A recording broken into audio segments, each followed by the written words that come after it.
आमदार बच्चू कडू महाविकास आघाडी सोबत जाण्याची शक्यता आहे।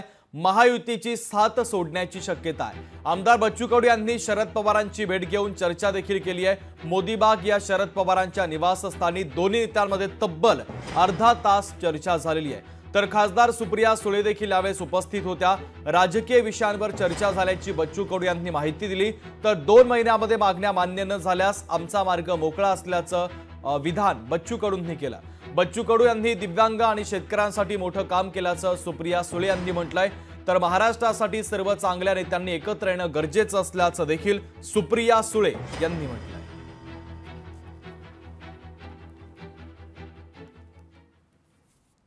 एकतर रोजगार आम्ही योजनेतून म्हणजे राज्याच्या रोजगार आम्ही योजनेतून पेरणी ते कापणीपर्यंत सगळे कामं कसे करता येईल, नाही पूर्ण मजुरी देता येईल तर 50% तरी दिल्या गेली पाहिजे, हा एक विषय महत्त्वाचा झालेला आहे।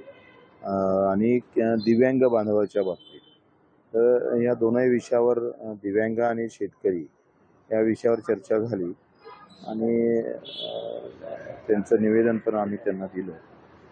तर त्या संदर्भात ते विचार करेल। हा काही सीटा वाटपाबाबत थोडं बसलोय आम्ही, ह्या मुद्द्याचा विषय मुद्दे महत्त्वाचे आहे। मी तुम्हाला वारंवार सांगतो का शेतकरी मजूर दिव्यांग कष्टकरी याच्याशिवाय आमच्या डोक्यात काहीच नाही। ते एकदा फिट झालं तर मग आम्ही राजकीय विचार करू। आम्ही सगळे महाराष्ट्राची सेवा आणि देशाची सेवा करण्यासाठी आम्ही सगळे कामाला लागलेलो आहोत।